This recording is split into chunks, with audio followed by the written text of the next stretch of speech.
Oh my gosh, that was so embarrassing.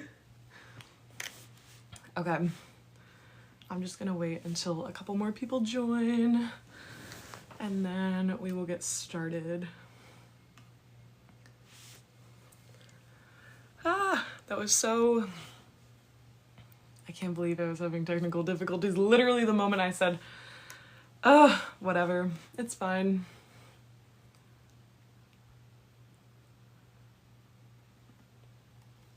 Oh my gosh. Hi everyone! I'm gonna wait like maybe a minute or two for a couple more people to join, but in the meantime, feel free to drop some questions because I'm gonna do like a Q&A after I do like my little presentation. So this is gonna be super informal. I feel like I'm fairly qualified to talk about this just because I've done 2 REU programs and I've done presentations at my own university talking about REUs. So just using the information that I've gathered from my own experiences and my own, you know, whatever, I just wanted to share what I've learned with everyone else. So I hope this is very helpful to, you know, anyone in the STEM world. So, okay, let's give it like 1 more minute because there's 4 of you on here. How's everyone doing? This is my first live and this is kind of scary, but I'm very happy to be doing this. I'm very happy I have a platform and, you know, the ability to share information because I'm 22 now, but when I was 18, I went into a STEM major pretty much blind and I had minimal guidance, not in like a negative way, just because no one in my family pursued a STEM degree or higher education, you know, past college. So I kind of had to figure out everything on my own. And as someone who was in those shoes, I want to be able to give everything that I've learned to you guys who are now in the place where I once was, if that makes sense. So that's my rationale. And yes, it is Friday. I'm very happy it's Friday because it's just been a long week. Good week, but long week, you know? One more thing. I'm very new to this TikTok live thing, and I thought that I could live stream my computer screen. Like I have a MacBook, and apparently not only do you have to have 10,000 followers, but you also have to have a Windows machine, which is really upsetting because even if I do get 10,000 followers one day, you know, I would have to buy a whole new computer to go live.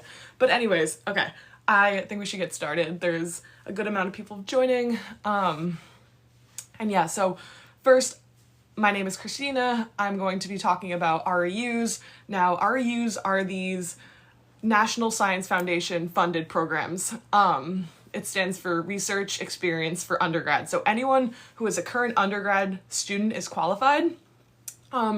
You do have to be a STEM student for the most part. There's a couple outliers, but majority of these REU programs are in fact, you know, physics, astronomy, mathematics, biology, chemistry, environmental science, etc. Like these are predominantly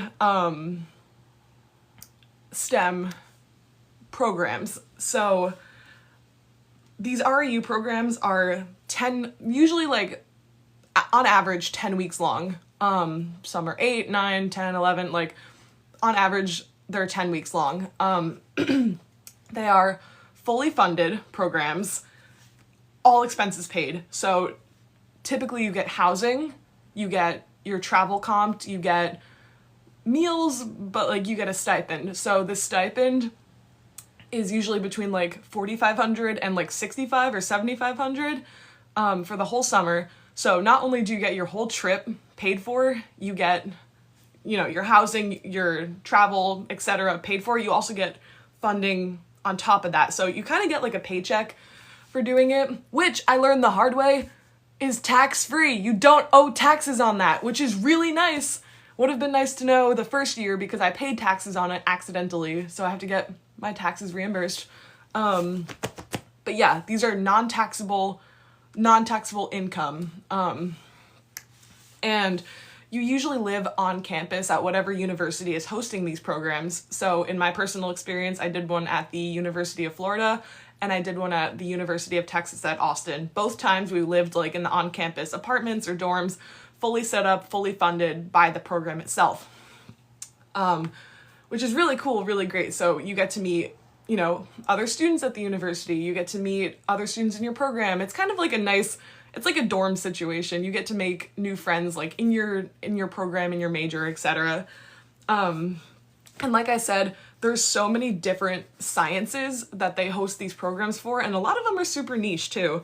I wish I could share my screen. This is really frustrating, but if you go to NSF, I'll link this somewhere. If you're on the Discord channel, I'll share this, but if you go to nsf.gov, I guess, they have a whole REU site, and currently they have 710 programs throughout the US, all of which are in all different areas. So, you know, material science, atmospheric science, chemistry, social sciences, like so many different things. And there's so many different avenues of research. There's, you know, computational, there's like hands-on. I'll talk a little bit more about that in a bit. And excuse the fact that I'm looking down. I have my presentation that I prepared down here on my lap because I can't share my screen. Thank you, TikTok. But anyways, so with these programs, you get essentially matched with a professor. Either some of them you have to match yourself, or like you seek out professors to work with. But the ones that I've been involved in, the professors literally choose you from the pile. So, you know, you submit your application and the professor is like, ooh, I like this student, you know, they have experience in X, Y, and Z, or, you know, just they like your profile. So they're like, I want this student to work with me, and they'll accept you into the program and contact you. Yeah, that's kind of essentially how it works. But there's, again, so many options and routes for different types of these REU programs. Again, they have instrumentation, you know, if you want to work on telescopes, or you know, building lasers. They have computational if you're into coding, and that's what I did. I did computational REUs. So if you're looking to go into data science or coding, they have research projects literally for that. They have observational. There's some REUs that like work specifically with like observatories, or they work with observatory data, which is something I also kind of did. I was using telescope data for my one program. Experimental, that's more for like engineering and physics, and then, you know, etc. There's a plethora of other ones. I really highly encourage you to check out the NSF site. And I think, at least when I did it a year or two ago, they separate it into categories. I think you still can. Oh yeah, you can. So there's a whole section, if you do research area, you can select like which science. And they have so many. Oh my God. They have people and society, mathematics, engineering, education, earth and environment, computing, physics, biology, astronomy, Arctic and Antarctic. That's really cool. So yeah, tons and tons of options. There's like 700 plus of these. So if you do nothing else, go check out the programs available. These are free to apply to. So, you know, it doesn't hurt to check them out. Okay, now we're gonna get into why you should do these programs. So this is not sponsored by NSF. I'm just an REU lover. I did 2 of them. I had 2 fantastic experiences. I met some lifelong friends. So this is me trying to convince you why you should do an REU. And I saw someone in the comments say, can you share a link? Yes, just at the end of my like live session, I'll share a link. I don't know if I can do it in the comments, but I'll definitely do it in the Discord page. And this presentation that I'm using is currently on the Discord page in the resources channel. So if you're not in the Discord page, you should join it right now because I have so many resources. Back to what I was saying. You should do an REU because you get mentorship, which is huge. So many science fields, although they look big, are super small actually. Like, at least for astronomy, the field is so small that like everyone kind of knows everyone.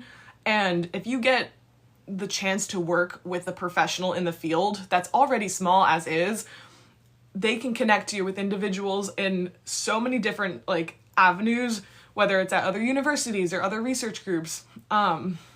Having that connection with that mentor is so vital because they can help you just expand your reach, and they can help you grow, and obviously they're going to teach you and mentor you throughout the project, but that's like building your network, and as a scientist that is huge.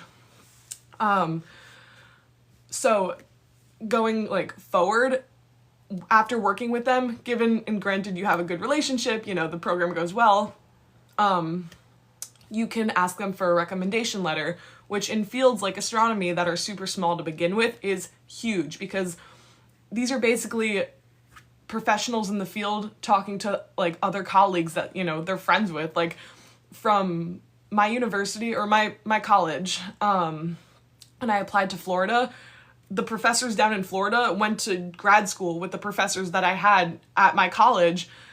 And because like everyone just knows everyone, so having that rec letter, it's like, oh, like my colleague worked with this student, I know they're good because my colleague, you know, is good in their field, like I trust their opinion. So having that rec letter is huge, and like that's something like I was able to leverage, having those rec letters to get other opportunities. So this is overall just having this mentor alone is huge. Another reason, you get a stipend. So this would be in place of like a summer job. Personally, I lifeguarded over the summer when I was like 16, and it was so boring. So doing something like in my field, getting paid for it too, and getting to hang out with cool people that are doing the same thing, win-win to me. Getting paid was awesome for doing what I love, so I would have done it for free. Professional development is another huge thing that a lot of REU programs really put time and effort into. For both of mine, they did totally different professional development activities. One of them did like a weekly seminar where we like worked on public speaking and presentation giving, which is a huge skill for science. You need to know how to present your work. You need to know how to gauge an audience, how to speak to an audience professionally, but also scientifically and at a level that your audience will understand. So we worked on that like the whole summer, and honestly, it was something that stuck with me because I'm using these skills to today. So that was really, really helpful. But that's just my program specific. And then in another program I did, they had also weekly seminars, but for like different topics. So like one day there was like a grad school seminar. Another day there was like a GRFP or like a careers in physics and astronomy. Like they just did all different like career and professional development topics, and it was really, really great and very info heavy. But it was just stuff I would not have known otherwise, and it was really great that they just took the time and effort to give us those resources, you know?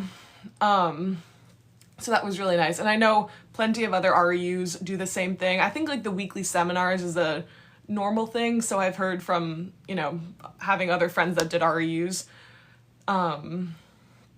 Yeah, so REUs put a lot of effort into just professional development stuff. To add on to that, they also do grad school prep, which is, you know, really helpful if you're going to be applying to grad school. Not only will like your mentor that you work with, your like advisor, be a resource for you, but also some of these REU programs will put time and effort into grad school prep. And, you know, some of them, I know the GRE is not really required anymore, but I've heard that programs used to do like a GRE, like optional program where they like gave out practice tests, like just stuff like that. Like I'm kind of going on tangents here. Some REUs, if you have a really good, not some, I guess most, if you have a really good relationship with your mentor that you worked with that summer, you can do continued research post-REU, so, you know, publishing a paper or publishing your research, going to conferences, which I'll touch on in about 30 seconds. But publishing a paper is huge. Personally, I have not been able to yet. That's kind of like, you know, my own thing because I've just been busy with so many other things. But if you're able to work with your professor post-REU, your mentor, you can publish a paper and they can, you know, guide you into other research groups. Like a lot of professors are, since they're willing to work with a student in an REU program, are willing to work with them afterwards. I continued both my research projects a little bit into the semester after both of my REUs, and I still chat with my advisors from both programs. So I'm still, you know, in contact with them. I still talk with them I haven't done much research for them just because graduating college is a lot, but you know, I still keep in contact with them, and they are writing me letters for grad school, which is very, very nice. And then, like I said, conferences, which are my favorite thing on planet Earth. Conferences are so fun. I think I've been to 5 of them. 5 of them. Every single one, all expenses paid. Either like my school or like the REU program specifically will pay for you to go to at least one conference to present your research, because I think for them, they need to show like NSF, like the grant giver of the program, like proof of research, or like proof of that this REU program is important and working, like whatever. But for you, that means you get a free trip. So again, all expenses paid, hotel, travel, flights, like whatever, meals, everything is comped by the program. You just have to save your receipts. Personally, I feel like I go to conferences and I leave at the end of the week feeling much more inspired than I did like when I stepped foot there, just because conferences are such a magical place where you get to go interact with other individuals in your field or like in adjacent fields that are also equally as excited to talk about and share the things that like you're excited about, whether it's like niche things like specific astronomy topics or like specific lasers or like whatever. I don't know. I've found it very, very fulfilling and rewarding to not just present my research at conferences, because that's like, I feel like that's like the least that you can do at a conference is just present your work, but making an effort to like talk to people and like network, like that's huge. And this is an opportunity that you're granted by going to this REU. Like you're allowed to go to these conferences and then expand your network and make friends and, you know, meet colleagues and stuff. So very, very, very rewarding and important in my opinion. Next, I mentioned this a little earlier, but again, you get this letter of recommendation from your mentor or advisor, who is this professional in the field that chose to work with you and got to know you over the course of the summer. So just having this letter of recommendation, again, is huge and can be very, very crucial for getting other opportunities or going to grad school or, you know, getting a job in the field. Like, it's good when you have people who know other people, if you're catching my drift, you know? And lastly, for why you should do an REU is you have like an in with the university, especially for like grad school or like doing further research. At least for grad school, for specifically astronomy, just because I'm going through the process now, so I kind of have it fresh in my head, you have to contact professors and be like, hey, are you looking for students? I really like your research, etc. Like, I'm looking to go to this school. Like, would you consider like taking me on as a student next year? And if you already know a professor pretty well, that conversation is not going to be as scary as a cold email. It's, at least for me, with the most recent advisor I work with, I was like, hey, are you looking to take on students? And he was like, yeah, I think I am. You should totally apply. And like, that was it. That was so easy, and it like made that like check off my list. So having that in after doing the REU program is also super, super important, because it can just kind of leverage you against other applicants, because that professor like looking for a new student in their research group is like, oh, I know the student, I worked with them, they were great, they like were always on time, they were like good collaborator, whoa. And I would rather take them over a stranger I don't know, like, you know? So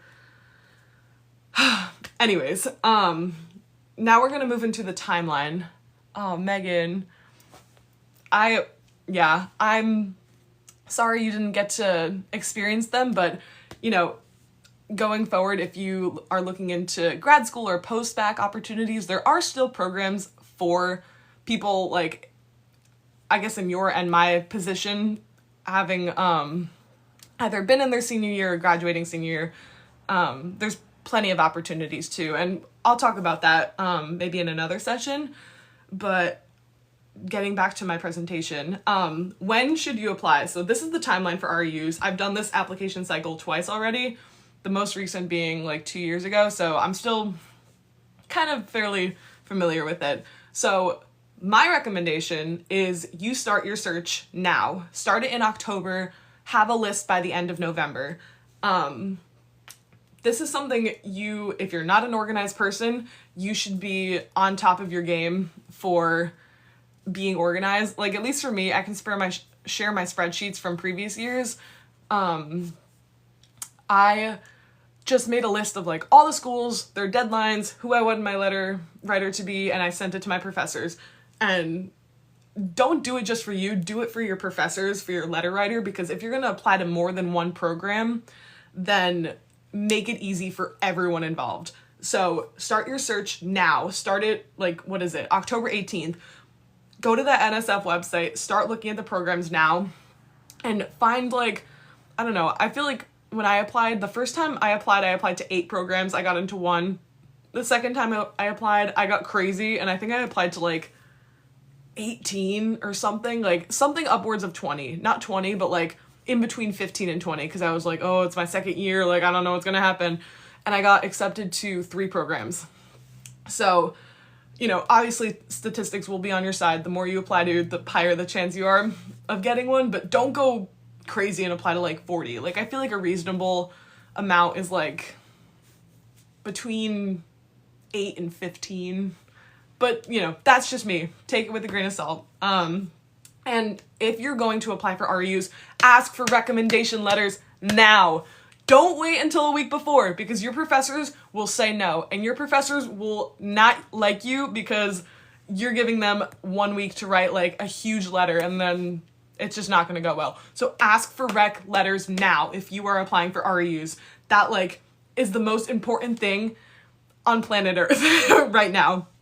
So if you take nothing away from this, if you're going to apply to REUs, start your search today, make a spreadsheet of a couple places that you really like, and ask for your rec letters this Monday. Make that your goal, and make sure you have at least 2, but I recommend getting 3. So, talk to professors that you know pretty well, or start to get to know professors pretty well and chat with them about rec letters, because that is crucial for getting in. Your application can be fantastic, but if you don't have a good rec letter, you will not get accepted. So make that a big priority. And then December/January application deadlines start to close.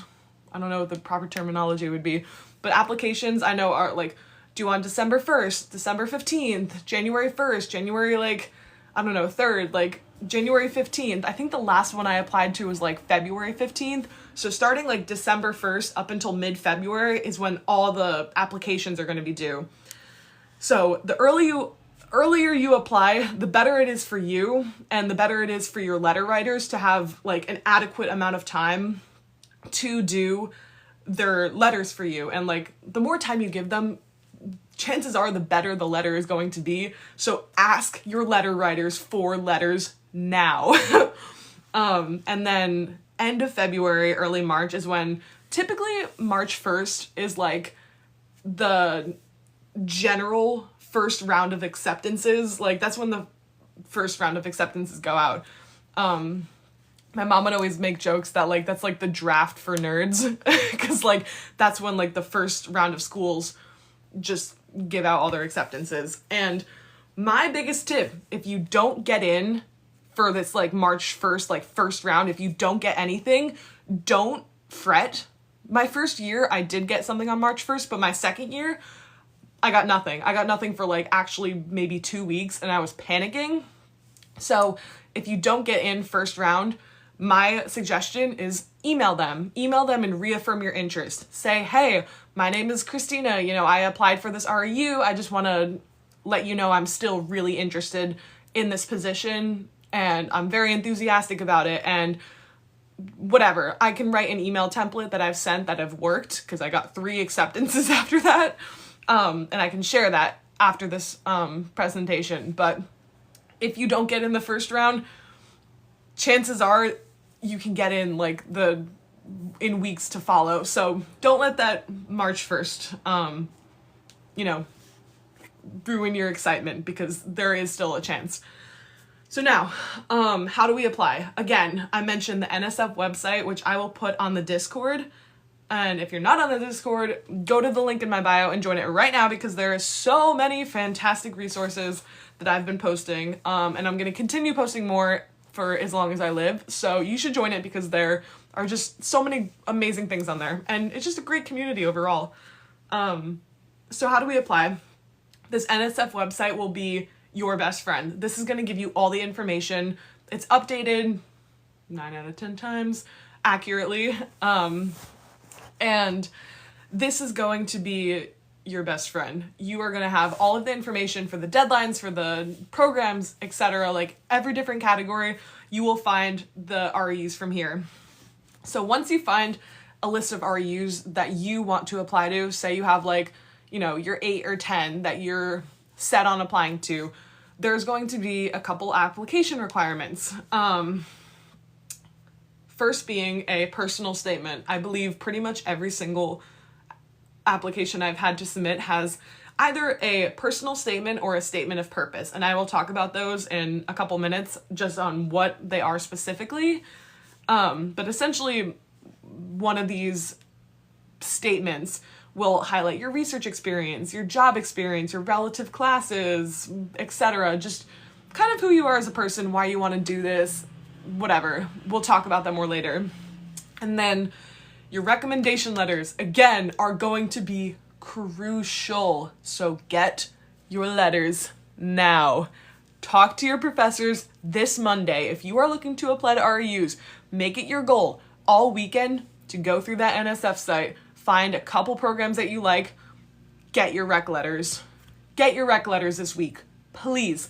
It will make your life so much easier, and it will make your professor's life 10 times easier, because you are not the only student that they're going to write a letter for. They probably have like 10 to 15 other students that are asking for letters. So the earlier you get in on asking, the higher the priority you'll have on like your letter writers list. Because if someone asks the week before, like they're going to be like, this kid obviously did not care enough to ask me 3 weeks ago. So, you know, I'm going to half-ass his letter because he just didn't care. Anyways, another thing, GPA is not the only factor, so don't let it stop you from applying. Your letter of recommendation is probably at the top for like what's most important on your application, and then it's going to be your personal statement, and then it's going to be like nitpicky things like your GPA or research experience. And one thing, these programs are specifically made, designed, funded to give people research experiences. So if you don't have research experience yet, this is why you should apply. If you don't have it, I highly encourage you to apply so you can get it. Like, these programs are made for students at universities, you know, that don't have, not specifically, but it's made with the idea to give undergraduate students more research opportunities, because some programs just, you know, don't have professors doing active research, or, you know, they're just not as strong in the research area as other like top tier universities. So they want students to apply who are not doing research or haven't done research. So don't let that like, you know, persuade you from not applying if you don't have any research experience. Like, that is why you should apply. If you don't have research experience, apply to these programs. Like, this will put your resume from here to here. Yeah, just had to get that out of the way, because I don't want it to be like perceived that these programs are only for people who have done research before. If you haven't done research, I strongly encourage you to apply to an REU, at least a couple. Get yourself like, give yourself the chance to get research experience. So now we're gonna chat about little more like nitpicky things. So a personal statement and a statement of purpose. What are they? These are two different statements with two different purposes, so please do not confuse them. And I have these slides posted if you ever want to refer back to them. Because if you see on the application to write a personal statement or a statement of purpose, you need to write the correct one, or it's kind of just like, what's the point? So for a personal statement, the focus of your personal statement is typically on your personal thoughts, your feelings, your reflections, and this document is more of like a biographical document as opposed to the statement of purpose, which is more like not rigid, but like technical. So like a good way to understand a personal statement is this document that shows your passion for the field of which you're applying to. Like you want to demonstrate this personal characteristics of yourself that show your readiness for the program. And I can also share my previous personal statements and statements of purpose, just for reference for you guys.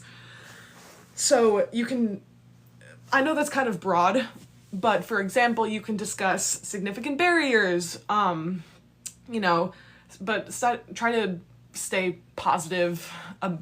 Any statement you write, always stay positive. It's okay to talk about like hardships you've gone through or negative things, but always cast it in a positive way, like that you overcame this or you're working through it, but don't ever be like negative about yourself, because it just doesn't look good on an application, especially that of a professional thing. So like in a personal statement, for example, if you got like, I don't know, if you got like a C in a class, you can focus on that hardship or that, difficulty that you had, like, coming into college, I never really knew how to study. Therefore, like, I had a difficult time acclimating to like my first semester in college, but after like working with professors and going to tutoring, like I was able to pull my grade up and it was so much better. Like something like that. That would be on your personal statement. That's not the only thing that should be on it. But that's just an example. So personal statements, again, are a statement that's personal. This is about you. This is your passion. It shouldn't be something that's like, I love space since I was 5. Like, it's not going to be like that kind of personal, but it's personal for them to get to know you as a student. They want to get to know like your drive and your passion for this. Like, oh, like say like for me, like I had never done research prior to college, like most people, because that's normal. And, I did my first research project, and a hardship I overcame was I took a bunch of data on our telescope because I was so excited, and I didn't really think to make it, I didn't think to like check these certain things because I was just so excited, and it kind of flew over my mind. So my hardship that I faced was getting really bad data that I had to work with. And going forward, I learned that I had to focus on getting, specific targets or focusing it better or just whatever. Like I became a better researcher because of it. Like something personal like that should be on your personal statement. Some like, I don't know, some kind of either hardship or difficulty that you faced, whether it's a grade or whatever, and how you overcame it, and just your overall passion for this subject. I feel like I'm going on tangents, but anyways, that's a personal statement. If you ever have any questions, join the Discord and feel free to ask, because me and a bunch of other moderators and other students are very, very happy to share answers and help you with your questions. Now, a statement of purpose is typically what you have accomplished academically in the past and what you plan to accomplish, sorry, my laptop's right here, what you plan to accomplish academically and professionally in the future. So this document focuses a lot more on the purpose, literally because it's in the name, like the purpose you have for applying to this program. It's less about you as a human being and less about like your character and more about like your previous experiences, your goals, and what skills you can bring to the program. So say you've been coding since 8th grade, like you love coding, you've, I don't know, built Minecraft mods, or you've done XYZ, like, I don't know, you have coding experience, whether it be from high school, college, like whatever, and you're applying to a computational REU, you should absolutely put in this document that, hey, I am proficient in Python, I'm proficient in Java, I'm proficient in R. I believe that my skills would best fit like this professor's project, or some of them have projects online outlined. So if you find a professor that you really like, it's so okay to like put their name in your document and be like, I looked through their research, I feel like I can be a good asset to their project because I have XYZ skills. whether it's coding, whether it's, I don't know, use of telescopes or building lasers, like anything. Again, this is more astronomy oriented because that's my experience. But this document should focus on like your understanding of the program, the projects that are happening, which usually, again, they have listed on the website, or the professors have it in their bios, and like your preparation for this program, like why they should choose you over other people. Like say you've taken, you took like AP, I didn't take any, so I don't really know if I'm saying this right. Say you took like AP physics in high school and went right into modern physics in your freshman year of college. Say that you like have been doing upper level physics courses and you believe that your physics knowledge is sufficient to work on a project like this, like something like that, that like you're letting them know that not only did you read through the website, like you know what this program's all about, you know the scope of it, you understand like the projects happening at this program, but also why you're prepared for this program and why they should choose you over anyone else that's applying. Like, why are you best fit for this program over everyone else? So that's going to be your statement of purpose. And again, please do not confuse these two statements because they're two similar sounding but totally different meaning statements. So again, I have this presentation on the resources channel on the Discord, so I highly recommend you check it out. Yeah, that's pretty much the end of my presentation. I have, again, if I could share my screen, I have slides on my experiences at my REUs and some fun photos, because a lot of programs will also do fun stuff for just like social activities, or even like trips during the program itself. Like I went to the University of Florida and every single weekend they did something fun for us, like just sponsored by the REU program. Like one day we went like tubing on the springs. One day we went, I didn't go, but they had like a horse track, like experience day. One day they went, what else did we do? They had like fireworks for 4th of July. Like, I don't know. They like have so much fun stuff that they do for us. They did for us. And they had like ice cream socials. So we got to like hang out with all the other people in REU programs and make friends. And it was a very nice experience. So they put time and effort also into like social events and stuff like that. And my other program at Texas, they took us on a week-long trip to an observatory out in West Texas, which was amazing. Like, I love visiting observatories, so that was like the coolest thing I ever got to see. So they paid for and sponsored that entire trip for us to go visit and use the observatories as students. So that was really cool. So these programs like really care a lot to just put effort into making the experience good. And overall, like I highly, highly recommend applying to these programs. Whether or not you choose to go or get in, like I recommend giving yourself the chance to apply, because you'll only end up with positives. Like if you have a great experience, that's going to be fantastic. Like you'll have forever friends, you'll have a great mentor, like whatever.